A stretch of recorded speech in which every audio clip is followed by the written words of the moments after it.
오늘 귀한 자리에 초청해 주셔서 너무 감사합니다. 제가 통일부에 36년, 85년에부터 해가지고 작년 3월 말에 나오기까지 36년을 통일부를 근무하면서 가장 저한테 질문을 많이 한 내용이 언제 통일이 될까 하는 질문을 많이 해왔습니다. 근래에는 이제 개성공업지구 지원 재단 이사장을 맡다 보니까 개성공단은 언제 다시 열릴까요? 하는 또 질문들을 많이 하십니다. 통일부 36년을 보내면서 이 내 모든 고비고비마다 사실은 하나님께 기도하고 성경 말씀을 암송해 가면서 해왔던 적이 너무 많습니다. 우리 중간중간에 제 또 경험을 말씀을 드리겠습니다만은 오늘 우리 존경하는 총장님 그리고 어, 은유곤 감독님 모시고 제가 말씀 올리고자 하는 것은 개성공단을 2004년부터 16년까지 12년 동안의 통합 경험이 있습니다. 그래서 그 통합 경험과 앞으로 우리가 남북 협력을 하려면은 어떻게 해야 될지 하는 것에 대해서 말씀을 드리고 싶습니다. 그 전 단계로는 다음으로 넘기시면은요. 이것도 아까 양력은 소개시켜 주셨으니까 다음으로 넘기시면 되겠습니다. 예, 오늘 순서는 과연 이 평화통일과 관련된 우리의 대북 정책이 정부마다 어떻게 유지되었는지 먼저 말씀을 드리고 개성공단의 통합 경험에 대해서 말씀드리겠습니다. 다음으로 넘기시면 한 번 더 넘기시죠. 네. 어, 제가 제가 이제 그 85년에 시작한 것은 전두환 정부부터 시작을 했습니다만 저희 역대 정부의 대북 정책을 간략하게 요약을 해보자면은 김영삼 대통령 시절까지는 대체로 조건부 남북협력, 그러니까 북한이 변화를 하게 되면은 협력을 해 나가겠다 하는 얘기였습니다.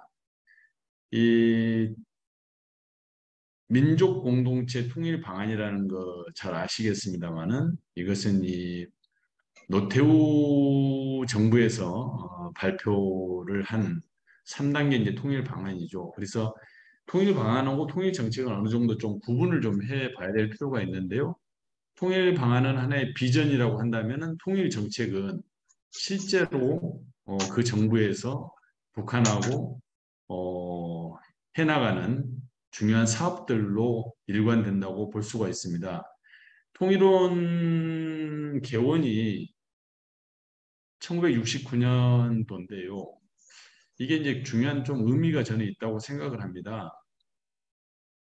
지금도 북한에 대해서는 이중적으로 생각을 합니다.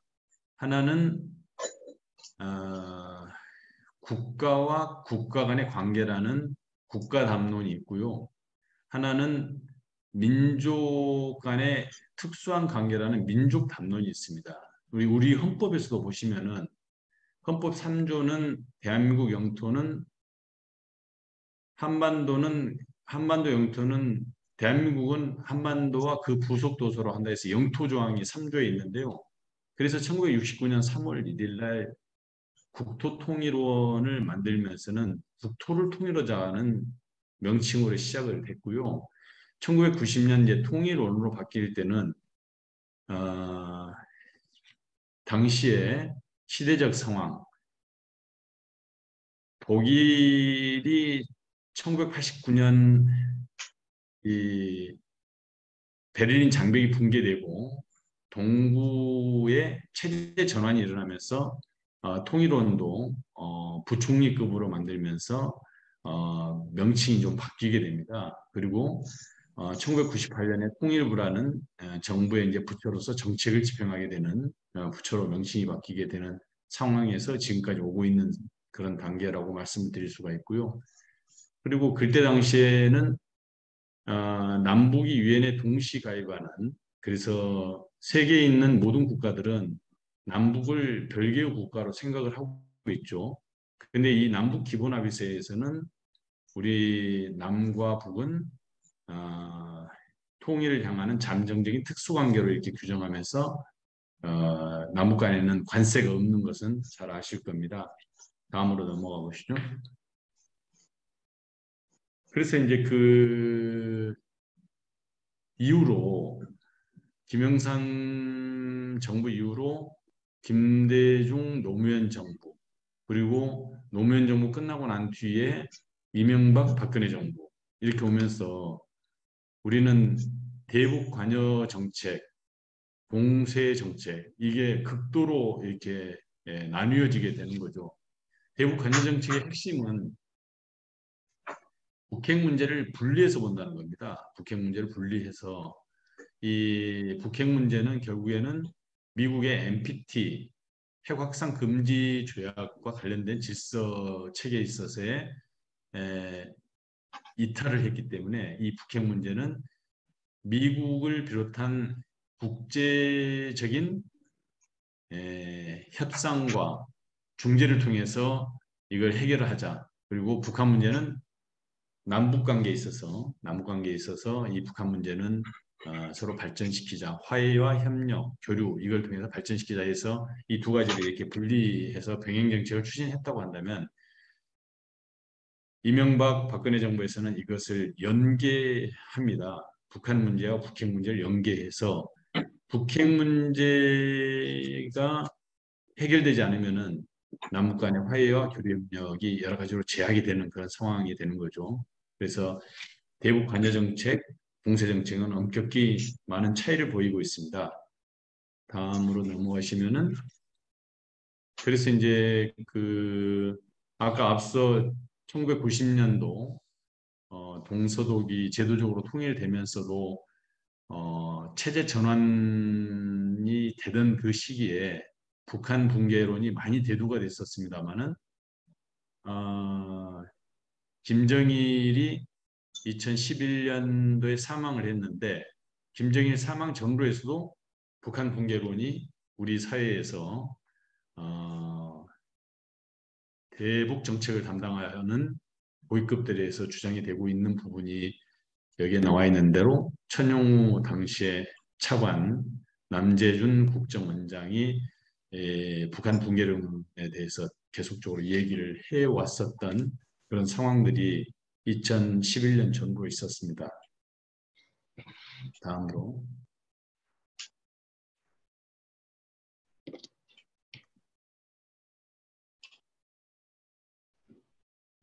그리고 난 뒤에 문재인 정부하고 윤석열 정부까지 현재 와 있습니다만은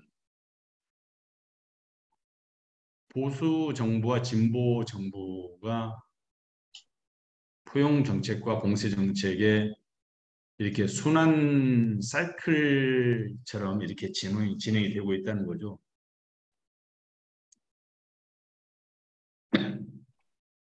자, 물 한 잔 마시겠습니다.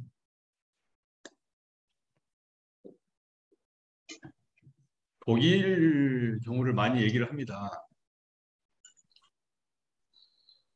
빌리 브란트 서독에 3인당에서 집권하고 난 뒤에 빌리 브란트 수상은 동방정책을 해왔는데 이걸 82년도에 기민당이 계승해가지고 결국에는 89년 11월 9일 날 베를린 장벽이 붕괴가 되는 거고 당시까지 약 20년 동안에 서독에서 동독에 지원한 액수를 달러로 환산하면 연간에 한 29억 달러 정도 되는 것으로 통계가 되어 있습니다.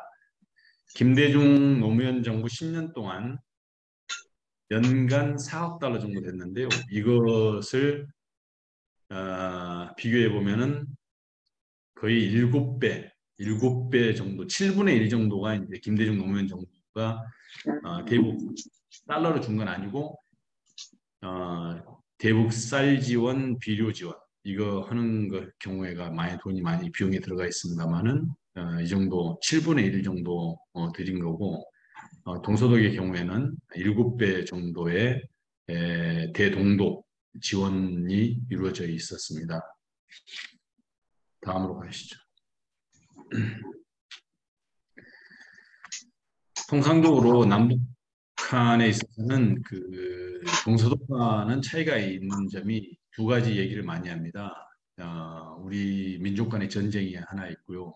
또 하나는 북한이 핵 문제가 발생한 겁니다. 보통 1차 핵위기하고 2차 핵위기를 93년하고 2003년, 10년에 있다가 발생을 했는데 93년에 북한의 NPT 탈퇴 선언을 하면서 핵위기가 발생했는데 그 다음에 미국하고 북한 사이에 제네바 기본합의서를 타결해 가지고 어느 정도 가닥을 잡긴 했습니다만은 다시 이게 결렬이 되면서 2차 핵위기가 10여 년 만에 NPT를 탈퇴하면서 9.19 공동성명으로 어떻게 막아보려고 했는데 이것조차도 안 돼서 이제 결국에는 북한이 1차 핵실험을 2006년, 2005년 다음에 2006년에 1차 핵실험을 하게 됩니다. 그래서 지금까지 6차례 했는데 북핵 문제 원인을 통상적으로는 그 미소 간의 경쟁 완화라는 탈냉전 상황에서 오히려 북한은 이 탈냉전 될 때 핵을 이 개발을 하려고 하는 그런 상황들이 된 거죠. 거기에 이제 이게 이제 굉장히 중요한 건데요. 북한의 사회주의 경제 방식을 사실은 포기하고 세계 시장 경제 체제로 이제 편입을 해야 되는데 여기에 대해서 북한 스스로 하기가 힘들었다면은 주변국이 이걸 좀 도왔어야 되지 않느냐. 그러니까 우리의 노태우 정부의 북방 정책 이것이 완결이 되지 못한 것이 결국에는 북한으로 하여금 미국과 일본과의 공식적인 수교 관계 이게 이루어지지 못하고 우리 남쪽은 중국과 소련 91년, 92년 올해로 한중 수교가 30년이 되는 해지 않습니까? 그때 당시에 우리의 북방 정책이 좀 더 완결성을 추구해 나가는 과정에서 북한으로 하여금 미국과 일본의 공식 수교 관계를 형성하게 유도를 했다면은 상당히 좀 좋았을 텐데 하는 반사실적인 그런 가정도 한번 해보게 됩니다. 다음으로 넘어가시죠. 그래서 이런 이제 그 시대적인 그런 측면 속에서 개성공단은 2003년에 착공식을 합니다. 그러니까 2003년에 착공식을 하기 때문에 내년 2023년이면 내년이 되면은 착공한 지 20년이 되는 해가 내년인데요. 이 개성공단이 만들어지게 되기까지는 2000년 6.15 정상회담이 이제 결정적으로 작용을 하고 있습니다. 다음으로 넘어가시면은 이 사진에 나오겠습니다만은 2000년 6.15 정상회담 이전에 정주영 고인이 되신 정주영 회장께서 솥대를 가지고 이제 방북하게 되면서 큰 이벤트가 있었다는 것은 잘 아실 겁니다. 그래서 이런 일련의 과정을 거쳐가지고 개성공단이 태동하게 된 동기가 되는데요. 다음으로 넘어가시죠. 이 개성공단은 결국에는 이 전체 크기로는 2천만 평인데요. 실제 우리가 한 것은 100만 평입니다. 다음으로 넘어가시죠. 여기 개성공단까지 연결을 시키기 위해서는 53년도에 휴전협정에 의해서 이 DMZ 구간, 군사분계선 남방 2km, 북방 2km 있는 그 DMZ 구간을 남쪽에서는 유엔사가 담당을 하고 북쪽에는 이제 조선인민군이 담당을 하기 때문에 양측이 서로 합의해서 거기다 길을 내게 될 때는 이런 합의서가 필요한 거죠. 다음으로 넘어가시죠. 초기 단계 2002년에 이런 그 거의 도로가 나 있지 않은 상황에서 지금 육로 답사를 하는 그런 광경입니다. 다음 장면이 에, 지금 현재 이 장면입니다. 지금 이 상태인데 이제 문이 닫혀 있을 뿐인데 이 좌측에 보시는 것은 이게 이제 도로고요. 여기는 우측에는 철도입니다. 철도. 이 철도를 통해서도 우리 개성으로도 가고 했었는데요. 하여튼 이 왕복으로 4차선이 지금 놓아진 거죠. 다음으로 보시죠. 여기에서 지금 이 화면 사진들이 꽤 많습니다. 그래서 좀 짤막짤막하게 말씀을 드리면서 넘어가도록 하겠습니다.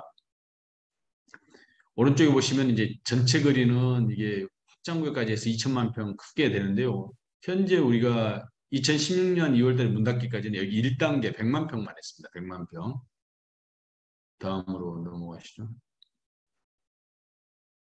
그때 당시에는 여기가 이제 거의 이 농사 짓는 농지 그리고 이 북한 군단의 주요 이게 이 중심이 있습니다. 다음으로 넘어가시죠. 그래서 이제 100만 평 부지를 조성을 했고 개성에 가서 보신 분들은 여기에 잘 아시겠습니다만 이 100만 평 주변에 녹색 울타리가 펜스가 쭉 쳐져 있습니다. 어, 연결도로공사, 도로포장공사 2004년도 모습입니다. 다음 2004년에 이제 통일 냄비 세트라고 해가지고 여기 이제 3천 세트 해가지고 여기 보시면 정동영 장관님하고 현대아산의 현정은 회장님 같으시네요.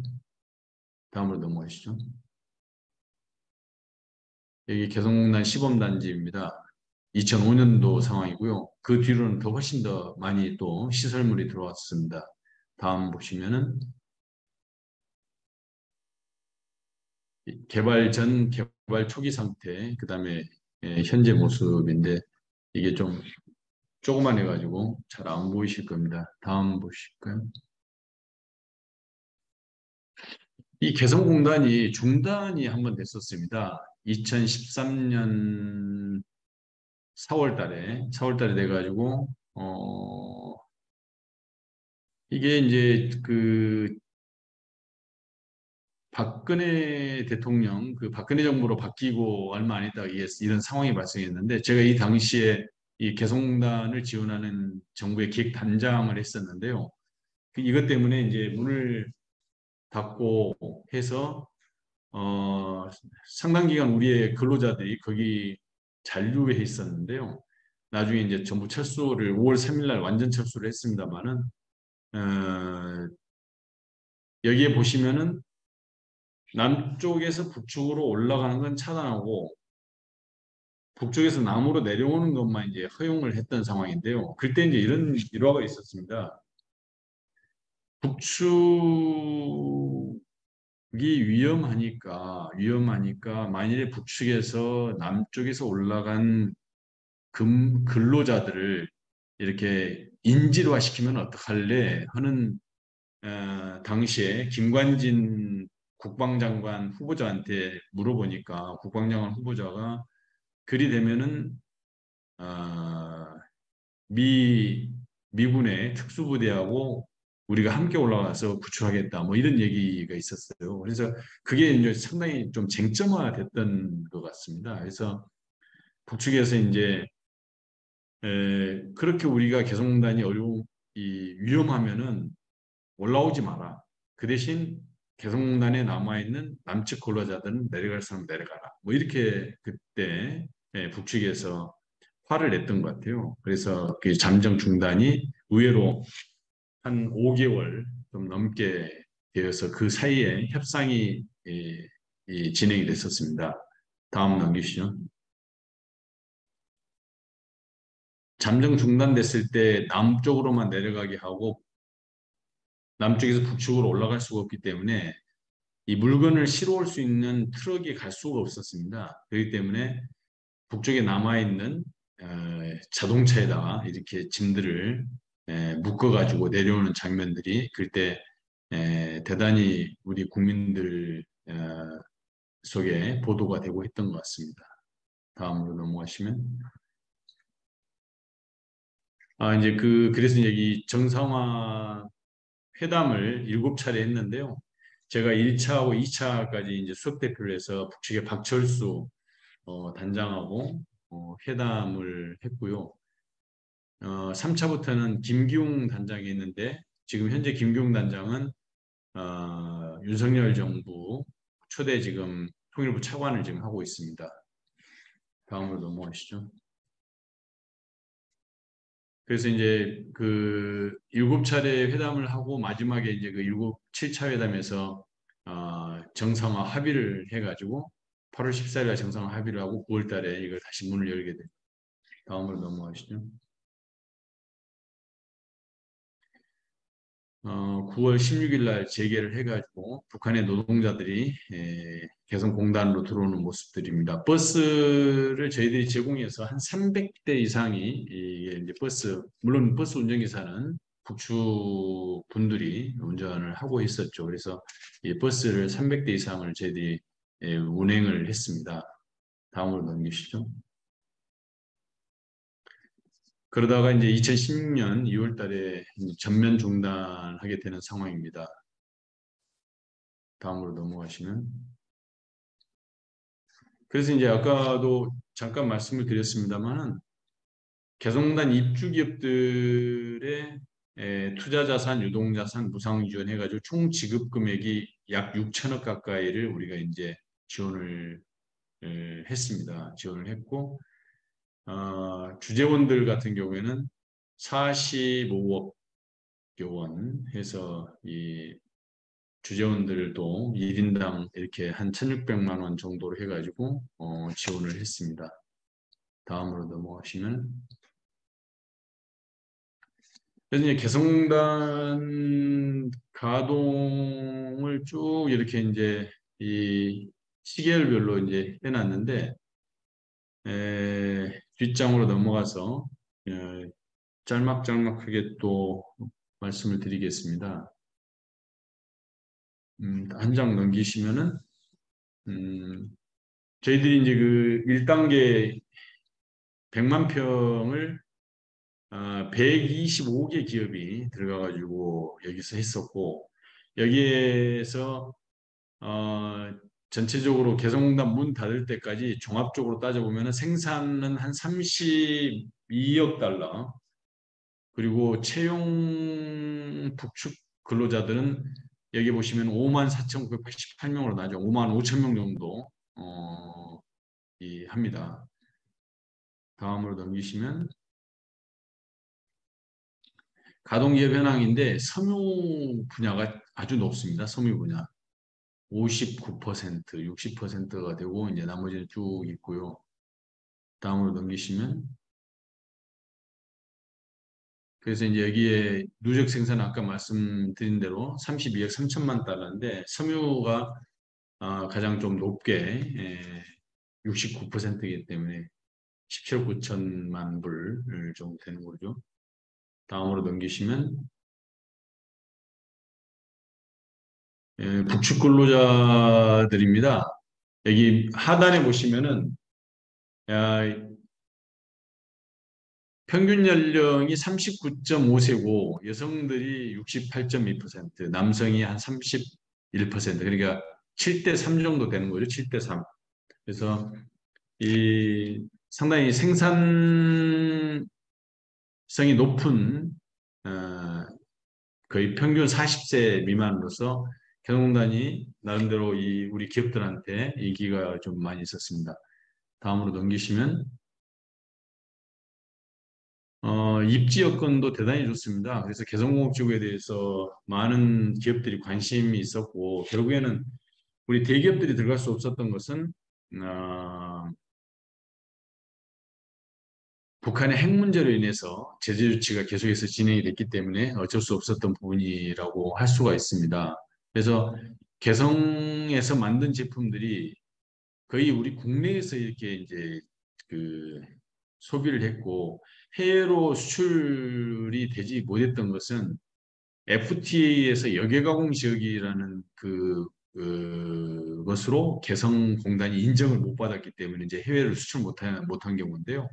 우리 기업들 중에서는 당연히 이제 뭐 현대 자동차나 삼성전자와 같은 세계적 기업들이 들어가면 좋겠다고는 생각하나 북측도 그런 기업들이 들어오면 좋겠다고 이렇게 저희들한테 요청을 했습니다. 그런데 핵 문제로 인해서 제재를 받기 때문에 여기 가서 생산하는 것들뿐만 아니고 미국과 같은 경우에는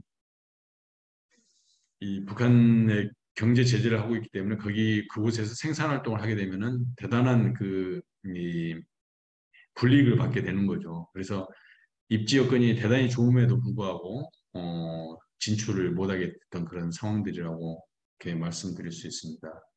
다음으로 넘어가시죠. 이 통행 통관이 좀 자세한 부분들인데요. 이건 그냥 패스하겠습니다. 이제 북한에 들어갈 때 증명서들인데요. 이건 남북 간에는 국가 간의 관계가 아니기 때문에 이게 이제 사실은 비자를 대신하는 그런 역할을 하고 있는 겁니다. 다음으로 넘어가시면 개성공단으로 들어가는 이제 남측 차량들이 그때 당시에 굉장히 많았을 때 이런 상황들입니다. 이쪽 왼쪽에 좀 가려져 있습니다만 여기가 북측 CIQ 지역입니다. 다음으로 가시면 북측 이곳이 개성공업지구가 북측의 군사 지역이라고 해서 북한의 군인들이 와가지고 이렇게 이, 이런 CIQ 업무를 좀 맡고 있습니다. 다음으로 가시면 이것도 넘어가겠습니다. 이 남북 간에는 투자 보장 이런 거 세제 혜택이 법적 제도적 측면에서 보장이 되어 있는 거죠. 다음으로 가시면 북한의 이제 임금 현황인데 여기 하단에 보시면은 2006년에 50달러부터 시작을 합니다. 그러니까 최저임금 이 50달러에다가 이제 여기에 보시는 대로 가급금, 인센티브 이런 것이 이제 포함이 돼서 노동 보수 명세가 여기에 조그마한 글씨로 이제 액수가 88.13달러 해서 노임계, 보수계를 해서 북측한테 이제 보내주면 북측에 있는 이 해당하는 북측의 근로자가 여기다가 수표 사인을 하는 거죠. 그래서 50달러부터 시작해서 55%씩 해마다 올리기로 되어 있기 때문에요. 52.5달러 해가지고 이렇게 2015년에 2016년에 문 닫았으니까 그 전해 2015년에는 73.873달러까지 이제 기본 최저임금이 돼 있고 여기에서 이제 가급금, 인센티브 이런 게 하면은 여기 보시면은 2015년 평균 임금은 187.7달러로 지금 되어 있습니다. 넘기시죠. 이것도 넘기시고 투자 지원 제도도 이제 넘어가시고 남북 간에는 이제 법 체계가 남북 당사자 간의 합의서가 있고요. 북측은 북측에서 만든 제정한 개성공업지구 법이 있습니다. 남측에서는 우리 남쪽에서 만든 개성공업지구 지원법이 있고요.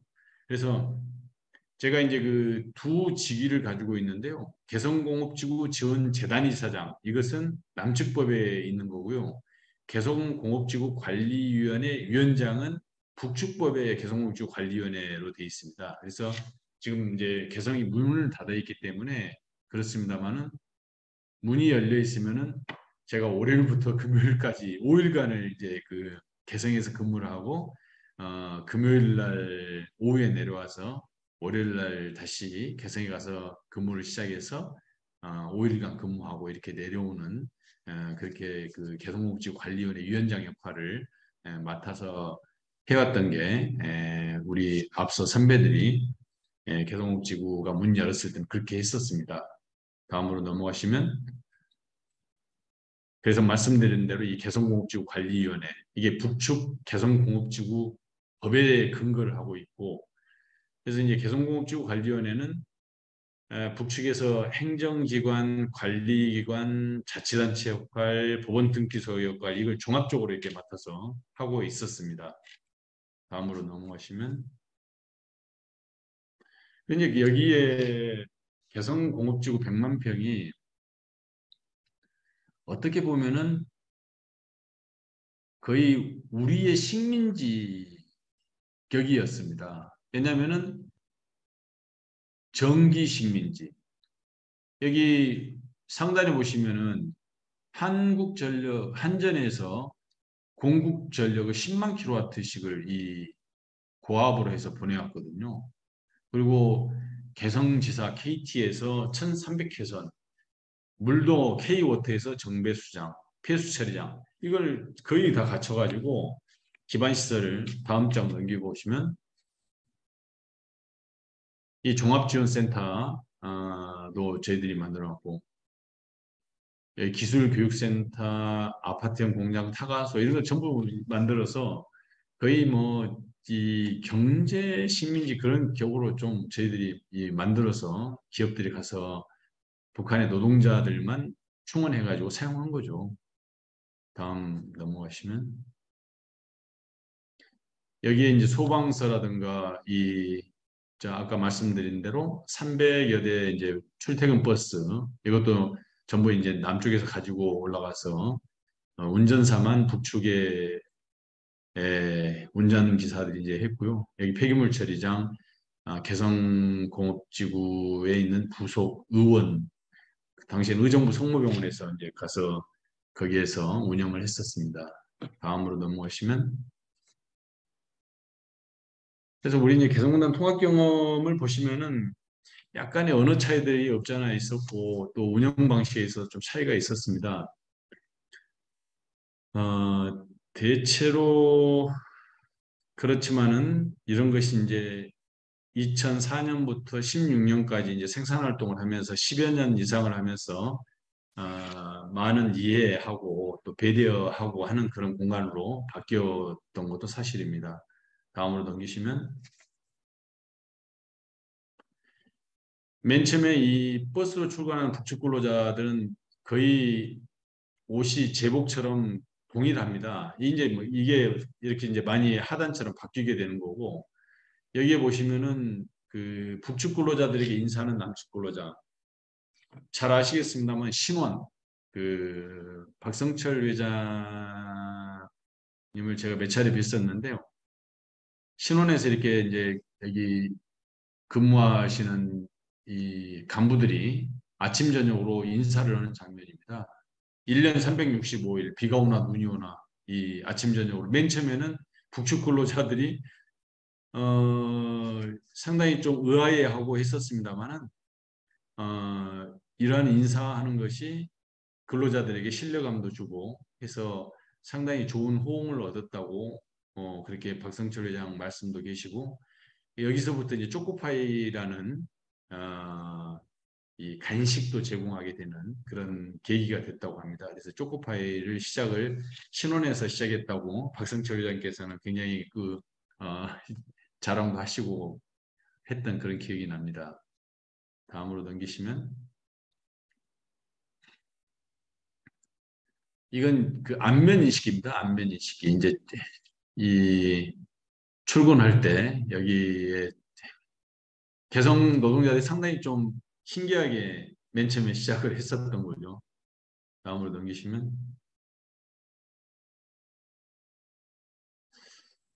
이 제가 이제 그 개성에 있는 그 경험을 개성공단 기획단장을 할 때 그 개성공단을 한번 방문한 적이 있었습니다. 이 방문을 했는데 지금 현재 여기는 이 그 좀 IT 계열 같은데요.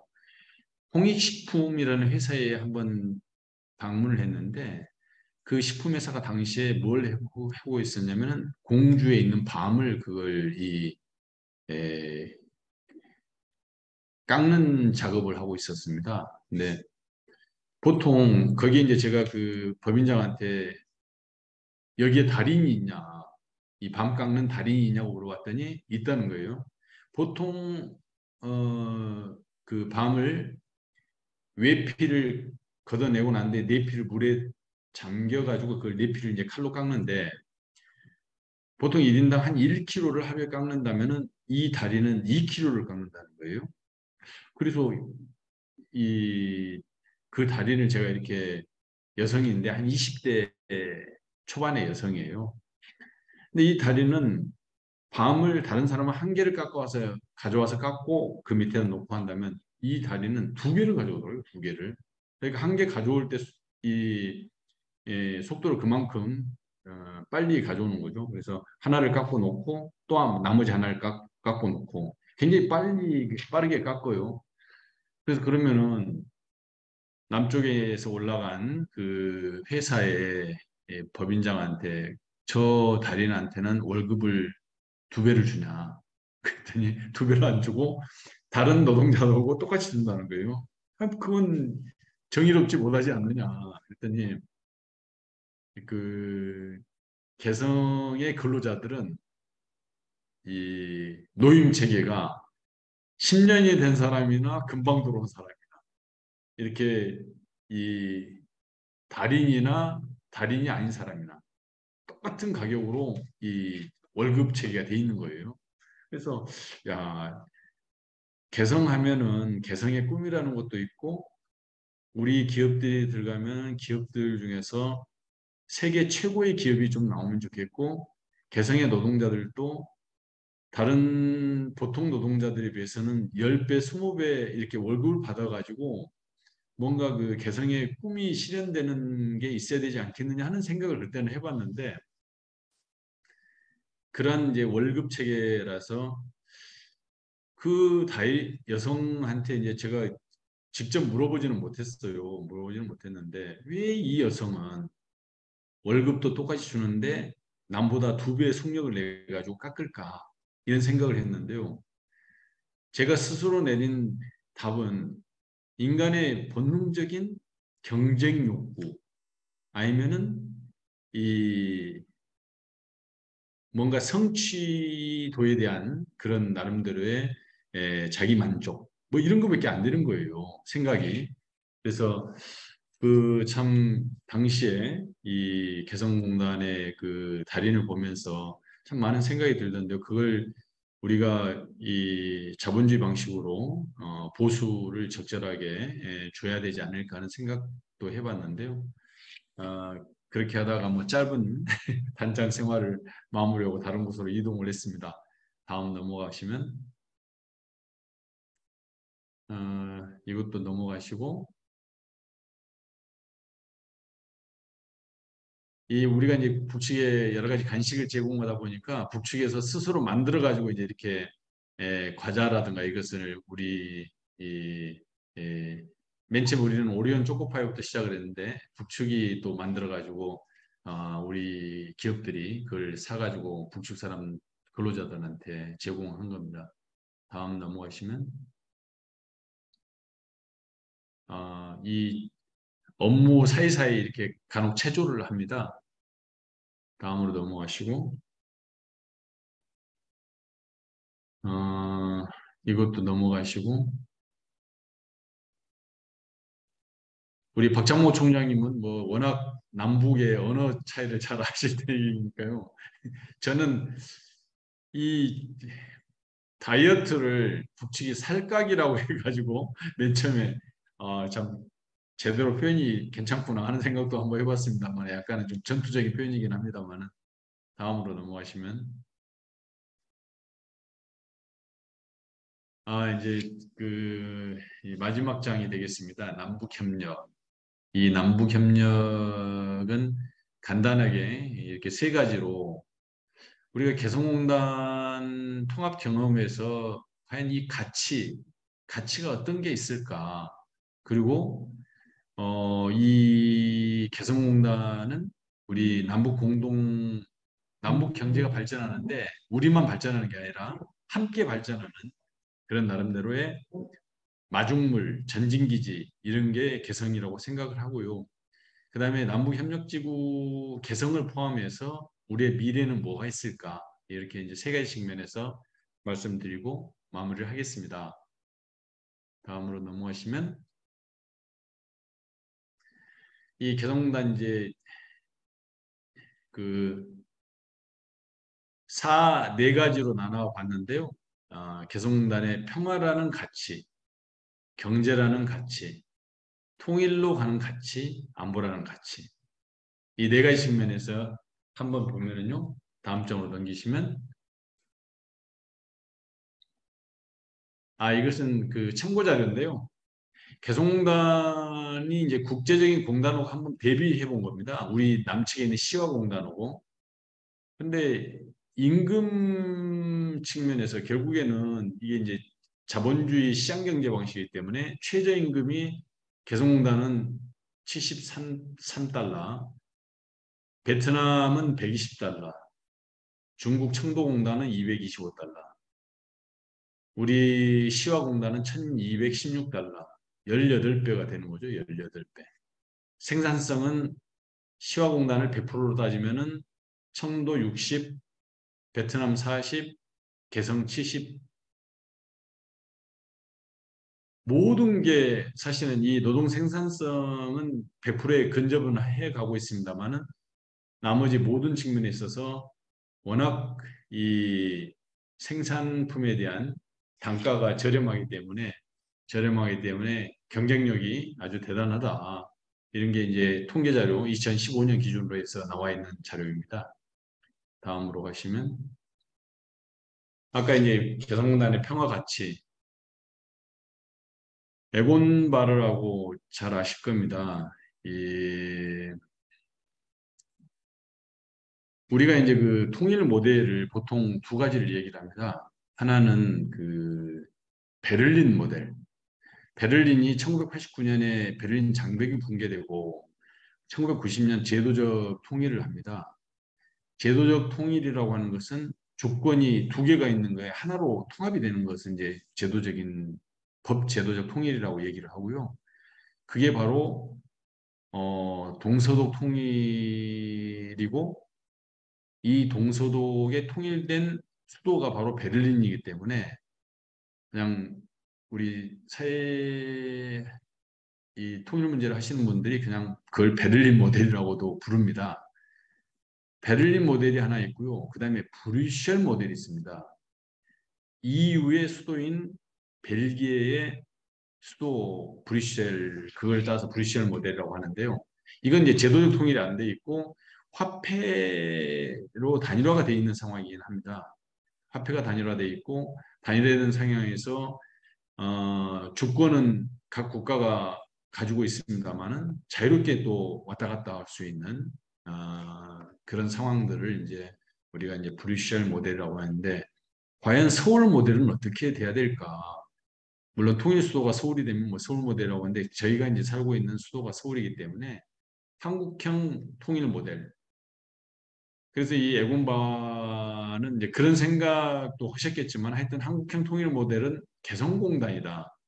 이 개성공단처럼 남북이 서로 협력해가지고 그 안에서 공동 경제 발전 이렇게 이루어 나가는 그래서 나중에 통일 비용 측면에서도 이걸 최소화시킬 수 있는 게 아니겠느냐 하는 그런 평화의 가치를 얘기를 하고 계십니다. 다음 장으로 가시면은 개성공단의 경제적 가치 짐 노저스 아시죠? 짐 노저스 북한에 대한 투자를 많이 얘기를 하고 있고 지금 현재도 아마 파주시에 고문으로 위촉이 되어 있을 겁니다. 고문으로 위촉이 되어 있는데 이 경제적 가치, 북한에 대한 경제적 가치를 대단히 높게 사고 있습니다. 다음으로 넘어가시면 골드만삭스 이 개성공단의 경제적 가치를 여기서도 이제 얘기를 하는데요. 남북이 이제 이 서로 시너지 효과를 낼 수 있는 것으로 2050년 상황을 가정하고 있습니다만은 대단히 그 시너지 효과를 낼 수 있는 그런 통합 항구, 그다음에 개성 같은 그런 통합 모형이 있다고 한다면은 이 남북 간의 경제적인 성장은 세계 어느 국가 못지 않을 거다. 그런 얘기를 이 골드만삭스에서 평가를 하고 있습니다. 다음으로 넘어가시면 1989년 민족공동체 통일 방안에서도 이제 화해협력, 남북연합, 통일국가 이 3단계로 얘기하는데 1단계에 개성공업지구가 놓여 있는 거죠. 이런 화해협력 단계가 반드시 전제돼야만이 그다음에 이제 제도적인 단계로 진입할 수가 있는데 화해협력 단계에서 우리가 이걸 이어달리기를 하지 못하면서 스탑을 하는 그런 상황입니다. 다음으로 넘어가시면 개성공단이 이제 안보적 가치인데요. 그 하여튼 저희들이 평가하기에는 북한군의 6만여 명이 후방으로 이동을 하고 5만 5천 명 가까운 노동자들이 이제 이 안으로 개성공업지구로 들어오게 된 거죠. 그래서 개성공업지구가 평화지구화 되어 있는 그런 평화경제지구화 되어 있는 그런 상황이었는데 안타깝게 지금 문이 닫혀 있는 그런 상황입니다. 다음으로 넘어가시면 그래서 이제 현재 이게 문 닫혀 있는 그런 상황에서 우리가 해볼 수 있는 방법들이 뭐가 있을까? 그리고 이걸 남북 관계를 정상화하는 데 있어서 우선 레버리지로 활용하는 문제도 있겠지만은 그린 대땅뜨와 관련된 그러니까 이제 극히 아까 그 개성공업지구가 한전에서 10만 킬로와트 전기를 보내듯이 거의 남쪽의 전기 식민지라고 할 수가 있지 않습니까? 근데 이 그린데 땅뜨는 그 전기와 관련돼서 자립 도시로 만들 수가 있는 거죠.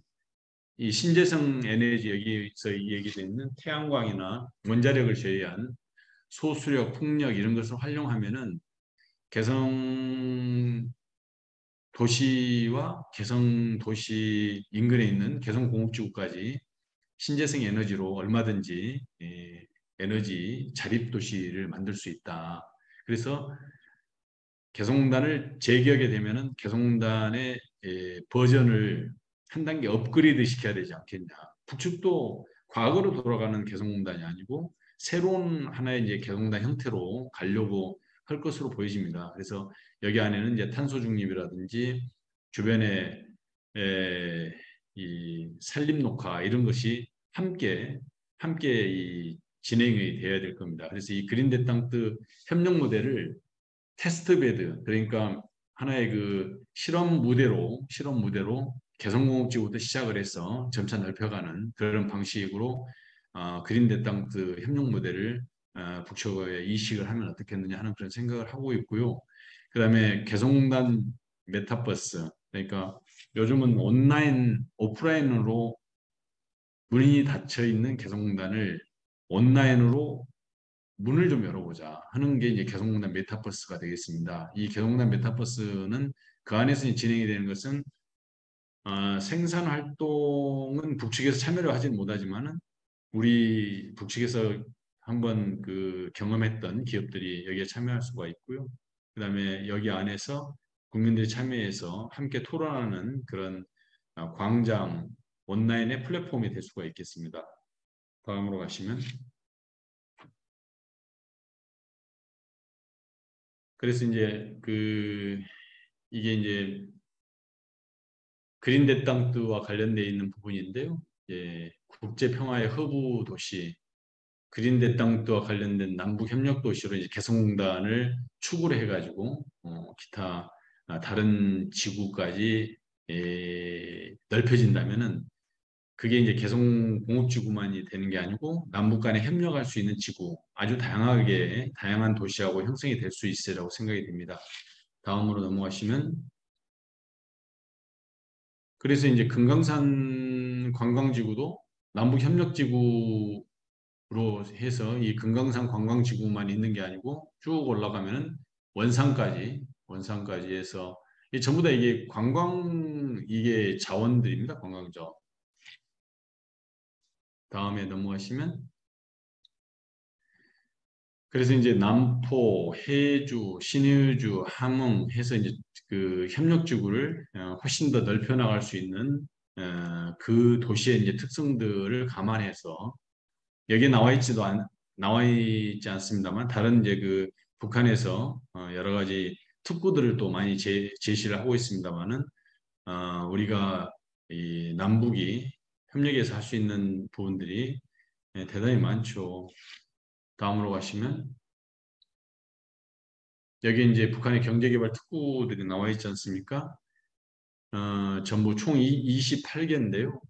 경제특구, 뭐 중앙급, 지방급 이렇게 나눠 있습니다만은 북측도 이게 하려고 하는 생각, 국가를 크게 이제 경제적으로 발전시키고자 하는 그런 계획들은 돼 있는데 스스로 이걸 개발하기에는 한계가 있지 않습니까? 그래서 한계가 있기 때문에 에, 이걸 남북이 또는 국제적인 협력이 이제 필요하고 국제적인 협력이 필요하고 하는데 이 부분과 관련해서는 하여튼 그 비전적으로 제시를 하고 있습니다만은 이게 이제 충족이 돼야 될 때가 반드시 오리라고 생각을 합니다.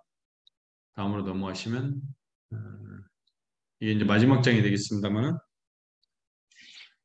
사실은 이게 이제 우리 북측 지역을 통해서 우리가 이 동북삼성이나 이 만주지방, 러시아로 이렇게 갈 수가 없기 때문에 좀 이렇게 섬처럼 되어 있긴 합니다만은 과거에 그 일제시대에 우리 송기정 마라톤 선수가 금메달 딸 때는 이걸 블라디보스토크 여기서 기차를 타고 블라디보스토크로 해가지고 어 이게 지금 TSR 시베리아 횡단철도를 타고 모스크바를 거쳐가지고 베를린까지 갔다는 거잖아요.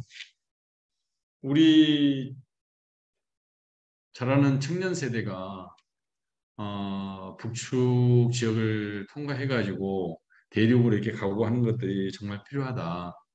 제가 이 현직에 있을 때, 그 한동안 우리 국가의 주인공처럼 나만의 주인공처럼 했던 아줌마가 계시잖아요, 아줌마. 근데 이 아줌마가 서울에 계시는 그 아줌마로 통상적으로 대변되는 40대, 50대 우리 그 서울에 있는 부인들의 몇 분이 그런 얘기를 하신 걸 들었어요. 서울에서 평양까지 180km인데 거기에 기찻길을 지금 시속 한 30km밖에 안 되는데 그 한 100km 정도로 놓으면은 이걸 철도를 어, 좀 개량을 해서 시속 100km로 하게 되면은 서울서 평양까지 뭐 한 2시간이면 가고 그럼 2시간이면 가서 거기 이 옥류관에서 냉면 대동강 가에 있는 옥류관에서 냉면도 먹고 평양에 있는 장마당도 좀 들렸다가 오면 어떻겠냐 뭐 그런 얘기를 했어요. 그래서 그 좋은 생각인데 서울에서 이 신의주까지가 400km입니다. 400km. 단선인데요. 이 단선을 한 50km 내에 하고 있는 지금의 속력을 100km로 올리는데 이 거기에 있는 시설물들을 다시 보완하고 해서 하는데 비용이 2018년도에 저희들이 추계해 보니까 한 1조 정도밖에 안 되거든요. 1조. 원웨이입니다만은 그러면 이제 동쪽에 속초에서 두만강까지 낮은 삼봉 그쪽에 두만강까지 하는 게 이 거기는 800km입니다. 800km. 거의 2배 정도 들어가 2조 정도밖에 안 들어가죠. 대한민국의 예산이 500조가 넘습니다. 500조. 500조가 넘는데 어, 정말 우리 그 제가 이제 그 통일부에 있을 때 항상 그 말씀들을 많이 하고 그랬는데 실제로 예산을 따오지는 못했어요. 통일부 예산이 1,500억이거든요. 1,500억. 당시에 2019년, 20년 당시에 우리가 그 전투기 F-35A 전투기를 한 대 살려면 돈이 얼마 되나? 2,500억입니다. 2,500억. 그러니까 1,500억에서 1,000억이 부족해가지고 우리는 F-35A 전투기를 살 수가 없습니다. 우리 500조가 넘는 예산 중에 국방 예산이 50조가 10%가 넘어요. 근데 통일부 예산이 1,500억인데 1,500억 중에서 1,000억이 북한이 탈주민 예산입니다. 나머지 500억이 남북 간의 회담, 대북 통일 정책 수립하고 홍보하는 예산도 잡혀 있는 게 500억이에요. 그래서 이런 생각이 들더라고요. 과연 이 전쟁을 방지할 수 있는 가장 훌륭한 무기가 뭘까? 이걸 핵을 만들어 놓은 게 훌륭한 무기일까? F-35A 전투기를 수십 대를 사가지고 와서 준비해 놓은 게 좋은 무기일까? 항공모함을 갖추는 게 좋은 무기일까? 물론 그 물질적으로 그건 필요할 수도 있겠습니다만은 평화라는 무기가 가장 훌륭한 전쟁 방지의 무기라고 생각을 합니다. 즉 말씀드리자면 평화를 유지하고 평화를 만들어 가는데 투입되는 비용이 너무 없다는 거예요. 우리 MZ 세대가 평화나 통일 문제에 대해서 관심이 없다고 얘기를 하지만은 거기에 투입되는 코스트, 비용이 전무하다시피 합니다. 그렇기 때문에 대한민국의 통일부가 해나가는 업무와 관련해서 관심이 없어요. 미국도 관심이 없습니다. 미국은 국방부 예산이 50조가 넘기 때문에 미국은 그 국방부 예산을 바라보고 오시는 분들이 너무 많아요. 근데 통일부는 정작 아무리 힘 있는 장관이 오신다 할지라도 예산 1,500억에 세계 강국들이 통일부에 올 일이 없습니다. 북한도 이 사실을 너무 잘 알고 있어요. 그래서 앞으로 우리가 평화와 제도적 통일을 해 나가려고 하려면은 거기에 대한 준비도 해야 되고 정책이라는 것은 두 가지 축으로 이루어집니다. 하나는 비용, 하나는 시간. 비용과 시간이라는 두 축이 형성이 돼야만이 이게 정책이 되는데요. 그게 안 되는, 그게 준비가 되지 않고 이 부족하다면은 대북 정책의 성과를 내기가 쉽지 않다. 그 말씀을 마지막으로 드리면서 오늘 제 발제를 마치겠습니다. 감사합니다.